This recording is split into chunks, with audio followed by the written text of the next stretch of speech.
queridas irmãs que nos acompanham através dos recursos da internet. É muito bom estar de novo aqui reunidos pelo coração. Nós ainda somos pessoas muito sensoriais e a gente gosta de estar junto. E a gente está aprendendo a estar junto de uma forma diferente agora, porque essa é a maneira universal de estar junto. Quando a gente diz que Jesus está junto de nós, não significa que Ele está presencialmente, corporalmente junto de nós, mas Ele está junto de nós porque pensa, porque nos envolve no seu sentimento, porque abraça o planeta todo com seu carinho, com a sua amizade. Que possamos, por isso mesmo, estar com a presença de Jesus entre nós. Como nós passamos alguns meses sem poder estar aqui falando sobre o livro Roteiro, vamos relembrar um pouquinho a estrutura desse livro. Ele começou trazendo para nós a posição atual do homem na terra, falando depois sobre o plano carnal, falando sobre o corpo físico, sobre o trabalho que a gente tem que desenvolver na nossa senda evolutiva, não é? Mostrando a importância da gente estar no círculo da matéria. Falou sobre o corpo perispiritual, o nosso corpo espiritual que acompanha a nossa realidade no mundo dos espíritos, e ao mesmo tempo esse liame, essa ligação do espírito propriamente dito com o corpo físico, que é feito através do corpo espiritual, o perispírito. Falou sobre o aprimoramento, né, da Terra, do planeta em evolução.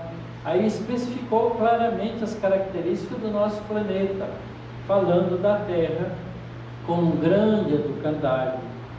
A partir daí, desse cenário todo que posiciona a gente nessa realidade, ele começa a falar do desenvolvimento da humanidade.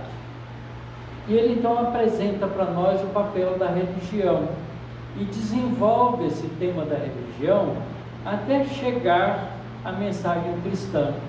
Então, da religião ele fala sobre a fé religiosa e sobre o serviço religioso, mostrando que a religião parou nos homens como uma instituição de interesse imediatista. Ao invés de dar continuidade à formação espiritual nossa, ela se imiscui nos interesses mais imediatos da vida e perde a sua realidade mais profunda. Então, aí ele apresenta a mensagem cristã com a vinda de Jesus, mostrando como a mensagem de Jesus modificou o panorama espiritual do nosso planeta para a posteridade. E ele então aí desenvolve o trabalho do Evangelho em várias áreas das nossas atividades, na alegria, na individualidade, na caridade, no trabalho. O Evangelho interpretado mal como exclusivismo. Falou da importância da simpatia no trabalho evangélico, do dinamismo, da educação, porque afinal de contas, Jesus é o nosso mestre e a gente tem que tê-lo como nosso professor do dia a dia. E aí a educação espiritual passa a ser uma coisa de fundamental importância. E aí, depois de feito isso, ele começa a falar sobre o Espiritismo, como continuidade desse trabalho de Jesus, porque Jesus havia dito que Ele iria, mas não nos deixaria órfãos e mandaria o Consolador prometido. Então vem o Espiritismo como Consolador. Ele então fala do Espiritismo na atualidade, na extensão do serviço, e agora hoje nós vamos falar sobre o fenômeno espírita, para dar continuidade ao nosso trabalho. Então vamos lá, vamos ver o que Emmanuel tem para nos trazer sobre esse tema tão importante que é o fenômeno espírita. Ele começa dizendo o seguinte: em todas as civilizações, O culto dos desencarnados aparece como facho aceso de sublime esperança. Olha que frase interessante. O culto dos desencarnados aparece como um facho de luz, como uma luz que nasce acesa de sublime esperança. Isso significa que os desencarnados estiveram conosco desde sempre. Isso é natural, porque nas primeiras tribos que a gente já vivia lá nos homens das cavernas, quando morria um, ia para onde?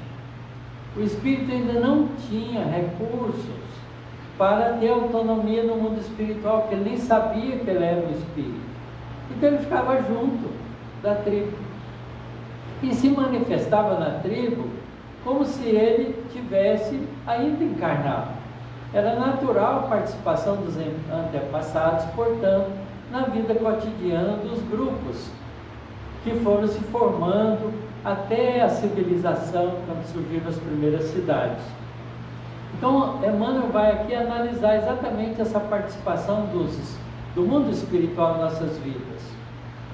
Rápido exame nos costumes e tradições de todos os remanescentes da vida primitiva, entre os selvagens da atualidade, nos dará conhecimento que as mais rudimentares organizações humanas guardam no intercâmbio com os mortos suas elementares noções de fé religiosa. Então, esse lado religioso nosso foi desenvolvendo por causa do contato com o mundo espiritual, sem que a gente se apercebesse disso. Isso é que é importante. Aparições e vozes, fenômenos e revelações do mundo espiritual assinalam a marcha das tribos e das povoações desde o princípio. No Egito, por exemplo, os assuntos ligados à morte assumem especial importância para a civilização. O deus Anubis, que era o deus dos sarcófagos, era o guardião das sombras e presidia a viagem das almas para o julgamento que lhes competia no além. Então a gente já vê uma interação de consequência da vida terrena com a crença de que os deuses, que eram os espíritos que participavam da vida conosco, faziam parte desse processo de analisar, não é, os nossos recursos, as nossas atividades, as nossas responsabilidades no mundo espiritual. Também na China multimilenária, os antepassados vivem nos alicerces da fé, em todas as circunstâncias da vida. Os espíritos dos avoengos são consultados pelos descendentes, recebendo orações e promessas, flores e sacrifícios. Isto é, essa noção de que a gente pode falar com os nossos mortos é muito antiga, muito antiga. Na Índia, encontram nos rakshasas espíritos maléficos que residem nos sepulcros, os portadores invisíveis de moléstias e de aflições. Isso a gente vê muito na mitologia de todos os povos. Quando a pessoa ficava doente é porque os deuses estavam insatisfeitos com eles, não é? Essa era a impressão que se tinha. Então fazia esse sacrifício para os deuses, para os espíritos, para os antepassados, para que aquilo agradassem a eles e a gente então ficasse livre das doenças. Então todas essas crenças que a gente desenvolveu vêm por causa do contato do mundo espiritual com o mundo físico. Os gregos acreditavam-se cercados pelas entidades que nomeavam por demônios. E aqui a palavra demônios precisa ser entendida, porque ela não tem esse significado pejorativo que a gente tem hoje de ser o anjo do mal. Demônios vem da palavra daimon, que significa ser inteligente. Daí a palavra democracia, daimon kratos, que é uma palavra composta. Kratos significa governo, daimon, ser inteligente ou inteligência.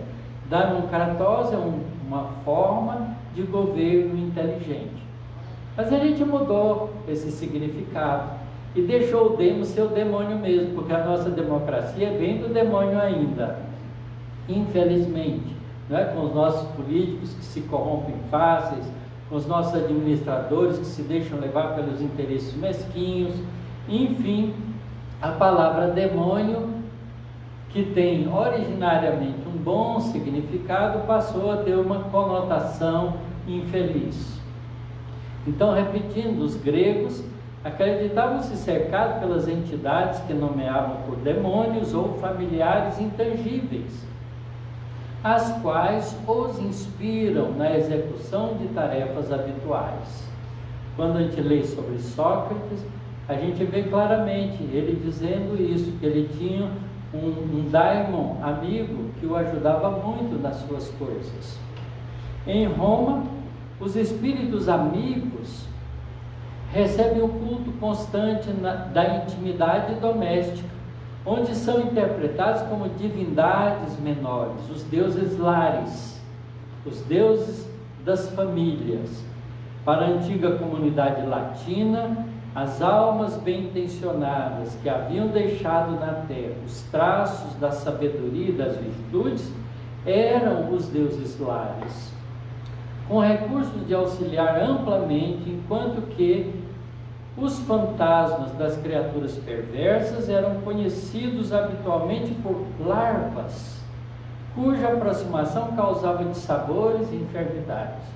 Olha, já tinha distinção entre a influência dos bons espíritos e dos maus espíritos, já na cultura religiosa do povo romano. Os feiticeiros das tábuas primitivas eram, nas civilizações recuadas, substituídas por magos, cujo poder imperava sobre a espada dos guerreiros e sobre a coroa dos príncipes.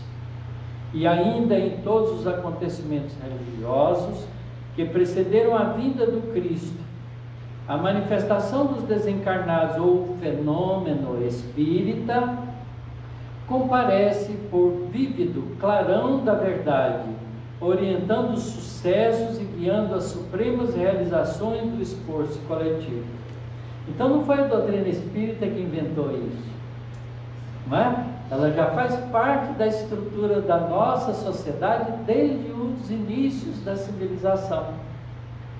Só que a gente pintava tudo isso com as ilusões, com as fantasias, não é? As bruxas, não é? Os adivinhos, os magos, que não eram senão intermediários do mundo espiritual, eram os médiuns ainda sem entendimento maior de toda essa fenomenologia de intercâmbio entre o mundo espiritual e o mundo físico. Com a supervisão de Jesus, porém, a marcha da espiritualidade na Terra adquire novos característicos. Ele é o disciplinador dos sentimentos, o grande construtor da humanidade legítima. Por 300 anos, os discípulos do Senhor sofrem, lutam, sonham e morrem para doar ao mundo a doutrina de luz e amor, com a plena vitória sobre a morte. Mas a política do Império Romano reduz por 16 séculos consecutivos esse movimento libertador. Vejam que pena, se nós tivéssemos mantido depois a continuidade do trabalho dos discípulos de Jesus, que até os 3 primeiros séculos está ali bastante ativo, sem a interferência do poder público, nós teríamos talvez uma situação religiosa do nosso planeta muito melhor do que temos hoje. Mas, por interesse, Constantino declara o cristianismo como a religião do Estado. E a partir daí se organiza o pseudo-cristianismo, daí para frente, como uma religião institucional. Se organiza em hierarquias, em mandos, declara nos concílios de interesse o que era importante dos ensinamentos de Jesus, que não atrapalhava o interesse imediatista da vida, e continuou uma falsa religião por 16 séculos. Os séculos, contudo, na eternidade, são simples minutos, e em seguida, às sombras da grande noite, o evangelismo puro surge novamente. Cristianismo, doutrina do Cristo.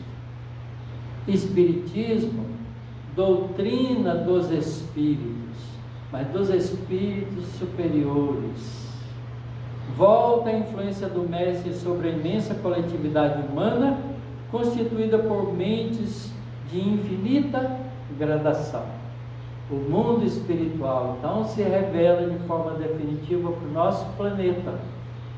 No século XIX, nasce Allan Kardec e é levado, então, a organizar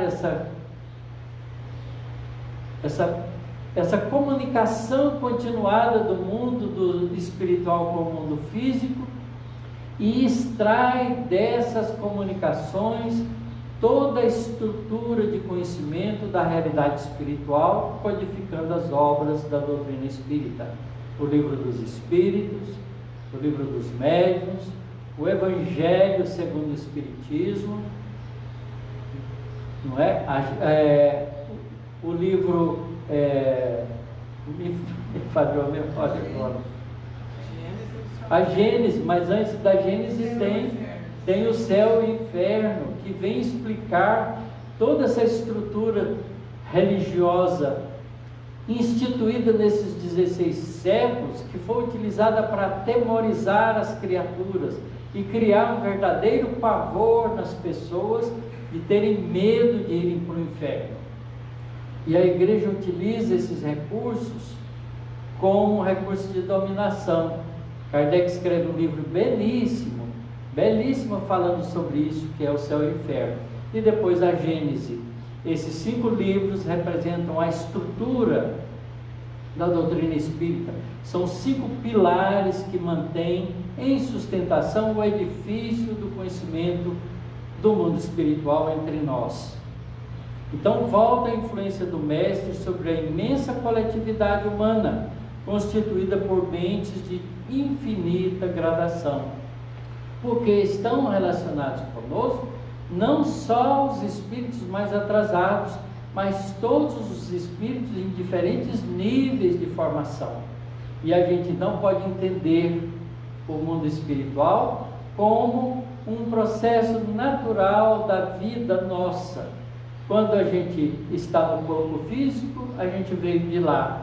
Quando a gente perde o corpo físico, de volta para lá. Porque são 2 realidades da vida como um todo. É como se fosse o dia e a noite, não é? A gente poderia dizer que a noite é enquanto estamos encarnados, porque é muito mais difícil, e o dia quando a gente está no mundo espiritual. São 2 fases que se completam para que o espírito então continue o seu processo de evolução. Homens por homens, inteligências por inteligências.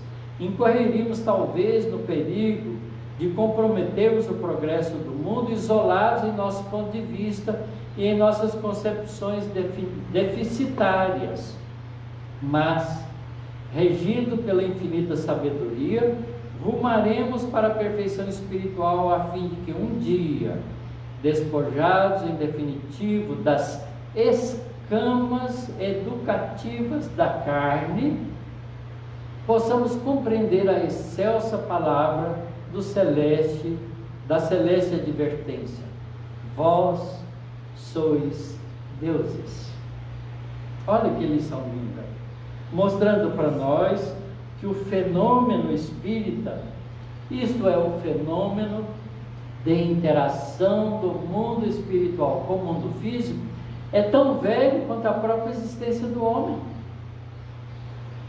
Basta a gente lembrar o seguinte: nós, seres humanos, carregando o nosso corpo físico, não nos aguentamos ativos todo o tempo. Então, a gente precisa descansar do corpo. O corpo precisa de se refazer. Então, a gente deita e dorme. Mas, enquanto a gente está dormindo, o que acontece conosco? Ora, o corpo está se refazendo. Mas o ser espiritual que usa esse corpo se liberta. Sai desse corpo. Pode ficar ali às voltas, mas pode fazer caminhadas longas, depende da capacidade, depende do interesse do ser espiritual. E entra em relação com os outros espíritos que não estão encarnados. Então, esse mecanismo de comunicação do mundo físico com o mundo espiritual sempre existiu, independente de qualquer estrutura religiosa. É um fato da natureza, porque como nós somos espíritos imortais, o nosso corpo precisa descansar, mas o espírito, ele não para, ele é ativo. Imaginem vocês de parar de pensar um segundo sequer. Ninguém, absolutamente ninguém dá conta de ficar 1 minuto, 1 segundo parado de pensar. Você pode no máximo pensar numa coisa só durante muito tempo. A gente chama isso de concentração, a gente chama isso de meditação, a gente chama isso do nome que quiser, mas é porque você fixa uma dada imagem, uma dada ideia e fica só nela por um tempo longo, mas fica ativo, atuando psiquicamente naquela ideia, mas ele não para de pensar. Então, por que a gente acha que ao dormir nós paramos de pensar? Claro que não, continuamos pensando. E quem pensa não é o corpo físico, é um cérebro, não pensa por si só. Se pensasse, a gente podia extrair o cérebro do corpo e mantê-lo vivo pensando. E a gente sabe que isso não é possível. Então, quem pensa é o espírito, e o espírito pensando, ele está ativo. E ele estando ativo, desligado parcialmente do corpo físico, ele entra em contato com outros espíritos que também estão pensando. Que tenha corpo físico ou não, não importa. E essa coisa, esse fato, é um fato desde sempre. Portanto, ele é independente de crenças religiosas. Obviamente que essa interação com o mundo espiritual vai trazendo ideias diferentes para nós. E nós fomos então construindo as ideias religiosas com as interpretações dessa interação entre o mundo espiritual e o mundo físico. E fizemos diferentes crenças religiosas. Cada civilização, cada grupo, cada povo que surgiu na Terra teve a sua. Os vikings pensavam de uma maneira, os celtas pensavam de outras, os chineses pensam de maneiras diferentes, em muitos grupos de chineses diferentes, porque a China não é um país de um único povo, é um país de muitas tribos que se uniram. A mesma coisa com os eslavos, as tribos eslavas todas têm as suas crenças diferenciadas umas das outras. Cada grupo tem diferentes pontos de crença. Na Índia, em todos os povos do mundo. Então, o fenômeno de comunicação entre o mundo espiritual e o mundo físico é tão velho quanto o ser humano. Mas, como é um fenômeno natural, e como o homem precisa conhecer as leis que regem o fenômeno natural, haveria de ter um tempo em que pudéssemos estudar esses fenômenos e descobrir quais são as leis que os regulam. Como nós fizemos e fazemos ainda com as leis que regulam os fenômenos materiais que impressionam os nossos sentidos. E foi isso que aconteceu em 1857, com a publicação de O Livro dos Espíritos. O que o Livro dos Espíritos vem trazer para nós? Todas as informações importantes para que a gente compreenda a relação entre o mundo espiritual e o mundo todas as leis que regulam esse tipo de fenômeno, que é natural, que não depende de crença. Há pessoas que não querem acreditar nisso, mas morrem de medo disso, porque sabem que existe. O medo é fruto do sentimento da realidade do fato. E é importante a gente entender isso. Então a doutrina espírita vem como um trabalho do mundo espiritual, para que nós pudéssemos, de forma definitiva, ter a compreensão da realidade dos dois mundos que interagem desde sempre. Não é lindo isso? Agora, como não estudar essa doutrina para compreender essa parte tão importante da nossa realidade? Porque daqui para frente, entendendo que nós somos seres espirituais, mesmo internados num corpo de carne e osso, nós somos criaturas imortais pelo Espírito. E por isso nos interessa saber como é que vai ser depois do que o meu corpo morrer. Me interessa saber como é que vai ser a continuidade para sempre da minha vida. E a doutrina espírita, então, nos traz todas essas informações. Estudar a doutrina espírita, portanto, é aprender a conviver com o fenômeno espírita, que é cotidiano em nossas vidas, e tirar vantagens dessa experiência fenomenológica para o nosso crescimento espiritual, como nós fazemos com as leis da natureza física. Olha, nós temos ali um ventilador funcionando, nós temos ar-condicionado ligado se quisermos, nós temos toda a internet a nosso serviço. Por que a gente tem? Porque a gente conhece as leis que regulam os fenômenos eletromagnéticos e podemos tirar vantagem deles para o nosso adiantamento, o nosso crescimento, as nossas alegrias na vida. Por que não fazer isso com as leis da natureza que regulam o fenômeno espiritual? É claro que pode, é claro que devemos. Então, nada de ter medo da doutrina espírita. Espírito é gente, e a gente é espírito. É ótimo saber disso. É uma maravilha saber que espírito é gente e que a gente é espírito. E que um espírito não pode fazer nenhum mal a nós se nós não aceitarmos. E os espíritos bondosos fazem todo o bem que nós precisamos. Então não vale a pena a gente ficar de fora disso. O fenômeno espírita é de fundamental importância em nossas vidas. Se não fosse, Deus não o permitiria. Então, se Ele permite desde sempre, é porque nós tínhamos, ao longo do processo de evolução, de esbarrar nesse conhecimento, para que nós pudéssemos, com ele, evoluir mais rapidamente.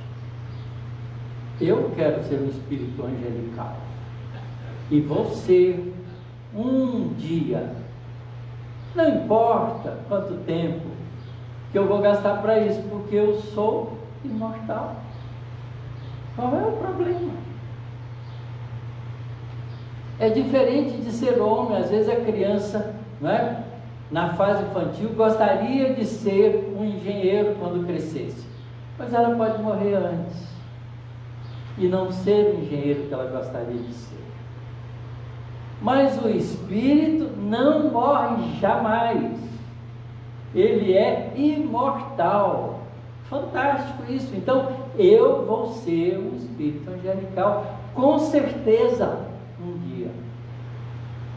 Quando? Não importa, eu tenho todo o tempo para conquistar isso. Eu já fui homem das cavernas, já vivi correndo de leões e elefantes, não é? E estou aqui agora civilizado, dito civilizado, porque nós temos ainda uma vida social que a gente chama de civilização, que está longe de ser, porque é uma civilização violenta, agressiva, desrespeitosa, ainda dura, não é uma civilização humana, fraterna, colaboradora, não é? Que trabalha uns pelos outros, mas nós vamos ser. E nós já queremos isso, todos nós. Olha aí o Covid chamando a atenção para nós, para isso. Se nós não formos solidários, nós ajudamos as pessoas a morrerem mais rápido. Então estamos de máscara, estamos confinados, estamos aqui na casa espírita falando para as cadeiras aparentemente vazias, mas todos em casa estão assistindo graças aos recursos das leis da natureza que nós já aprendemos a utilizar. Por que não vamos aprender a utilizar as leis espirituais? Utilizar dos recursos da fenomenologia espírita para o nosso engrandecimento, para o nosso crescimento, para a valorização do ser. Claro que podemos. E eu disse para vocês que essas cadeiras estão aparentemente vazias, porque os espíritos que não têm medo de Covid, porque não afeta a vida deles, estão aqui ocupando essas cadeiras todas. Eu tenho certeza absoluta disso. Eu não os vejo, mas eu sei que eles estão aí, porque eles participam da vida conosco.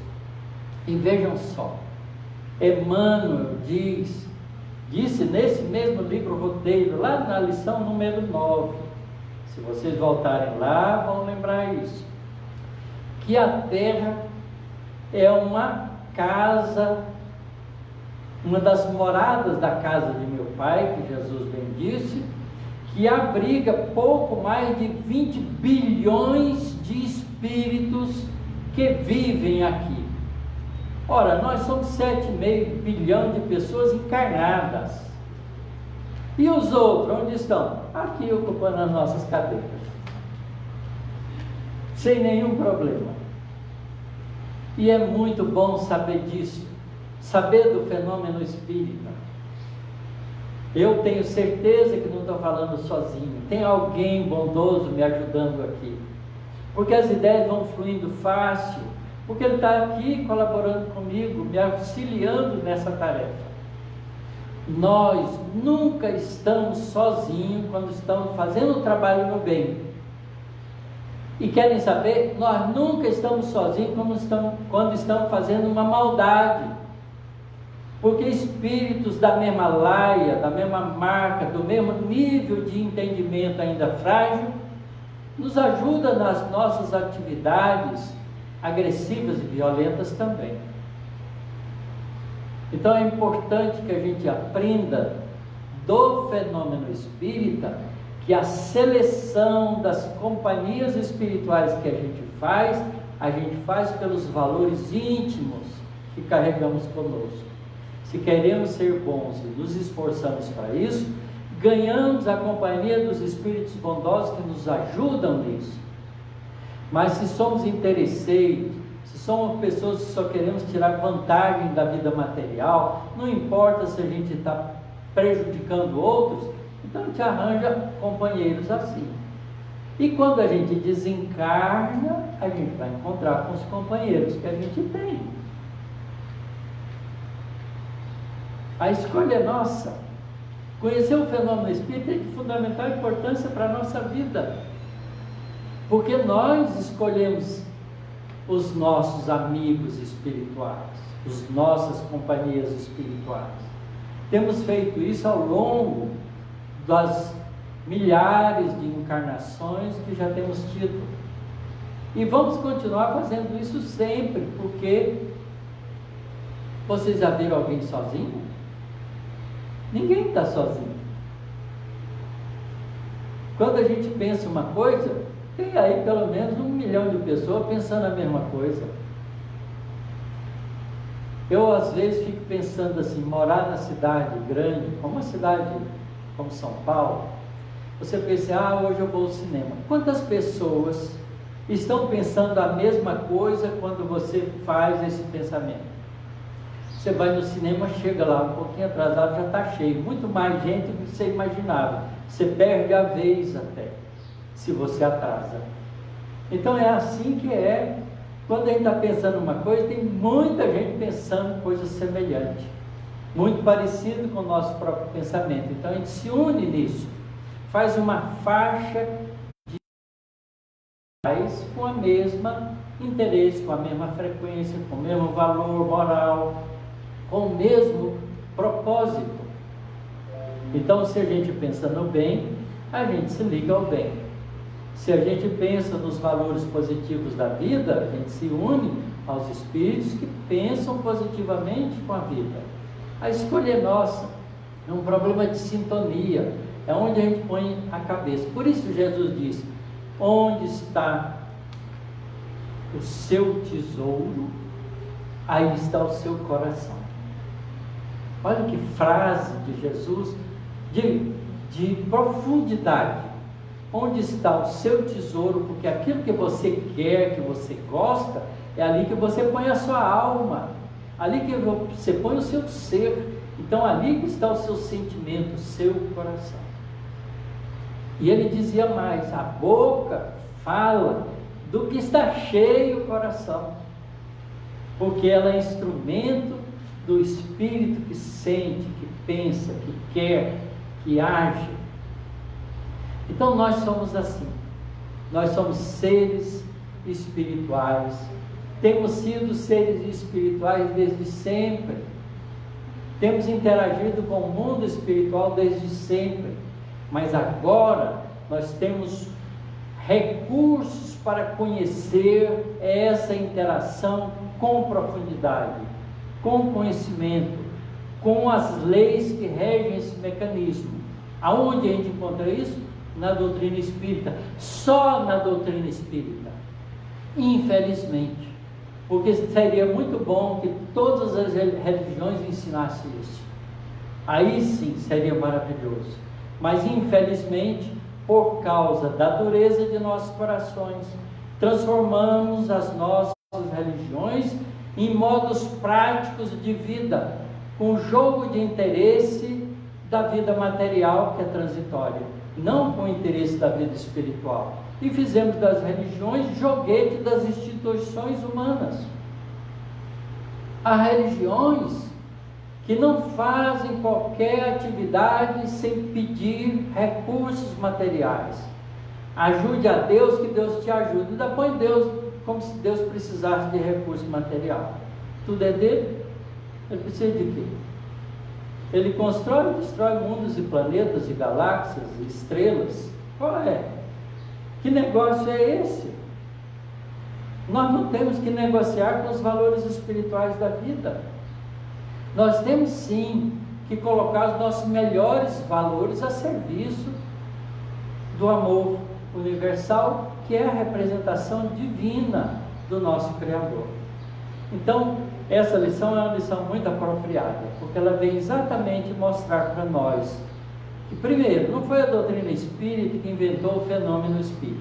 Nós chamamos ele de espírita agora porque foi a doutrina espírita que estudou-os e disciplinou-os e entendeu quais são os mecanismos que eles ocorrem e como é que a gente faz para controlar isso. Então, eles são agora chamados fenômenos espíritas, graças à contribuição valiosa que a doutrina espírita deu para o entendimento do fenômeno de interação entre o mundo espiritual e o mundo físico, entre o mundo desencarnado e o mundo desencarnado. Então, é hora de aproveitarmos isso em nosso próprio benefício, como a gente aproveita das leis da natureza física, das leis do eletromagnetismo, das leis da mecânica, das leis do movimento, que a gente está aí sempre utilizando para melhorar a qualidade material da nossa vida. Mas nós temos que trabalhar com as leis espirituais para melhorar a qualidade da nossa vida espiritual. E para isso é preciso que a gente conheça então esses mecanismos todos. E para conhecer esses mecanismos todos, o livro-chave para isso é o Livro dos Médiuns. Por que ele é o livro-chave? Porque ele esclarece os mecanismos da comunicação com o mundo espiritual. E como é que esses espíritos comunicam conosco? O livro-chave para explicar isso é o Livro dos Espíritos, na sua segunda, terceira e quarta parte. Porque o Livro dos Espíritos é dividido em 4 partes. A primeira parte é das causas primárias, Vai falar sobre Deus, Espírito, matéria, vida, todas as coisas são importantes que fazem o fundo de toda essa nossa realidade. E depois vem então a vida de interação. A vida de interação está na segunda, terceira e quarta parte do Livro dos Espíritos. Então, estudar a doutrina espírita é se beneficiar com informações preciosas para que nós possamos administrar os fenômenos espíritas ao nosso favor, para a nossa evolução, para a nossa melhoria, para o nosso crescimento espiritual. E não venho dizer que Jesus não ensinou isso. No Monte Tabor, Jesus demonstra a realidade espiritual para nós. O que aconteceu ali? Jesus, depois de um dia de trabalho, de auxílio a muitas criaturas sofredoras, doentes, ele se afasta para a periferia da cidade, sobe uma colina, mas pede a companhia de 3 dos seus discípulos, Pedro, João e Tiago, que eram os mais próximos dele. E saem os 4, sobe uma colina chamada Monte Tabor. Não era uma montanha, era uma colina, uma subida relativamente leve. E lá no alto, Jesus se põe a orar. Quando ele começa a orar, ele vai ficando luminoso, irradiando luz, e uma névoa esbranquiçada o envolve, e aparece ao lado dele 2 varões, que os discípulos, assistindo aquilo, se maravilham e dizem: nossa, são 2 varões, e reconhecem Moisés e Elias ao lado de Jesus. Ora, como os discípulos podiam reconhecer Moisés e Elias? Não tinha carteira de identidade, não tinha fotografia na época, não tinha nada de identificação. Como é que eles poderiam identificar Moisés e Elias? Só a doutrina espírita explica isso. Porque os espíritos, quando querem, se fazem conhecer. E eles se fizeram conhecer para os discípulos como Moisés e Elias.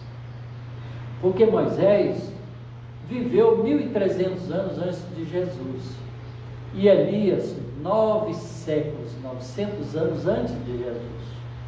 Então os discípulos não tinham condições de saber quem eram aqueles 2 varões que aparecem junto com Jesus, mas eram 2 varões do passado, Moisés e Elias.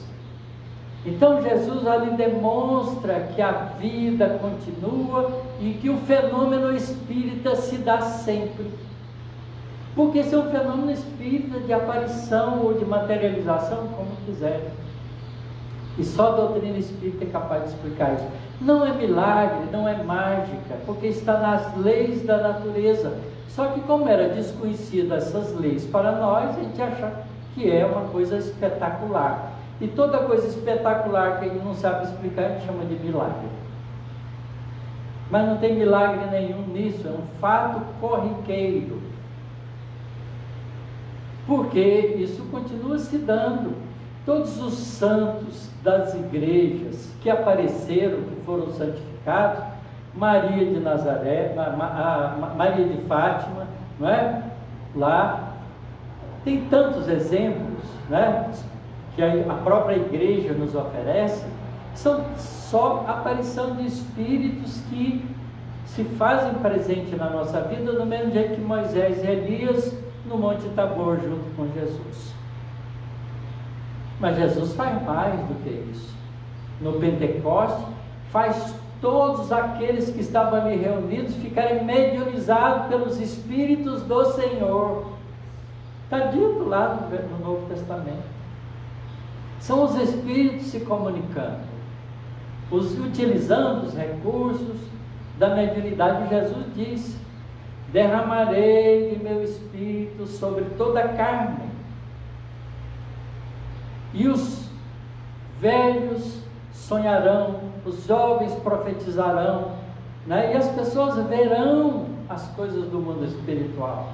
Isso faz parte da nossa realidade, faz parte do cristianismo de Jesus, não o cristianismo que os homens fizeram dele.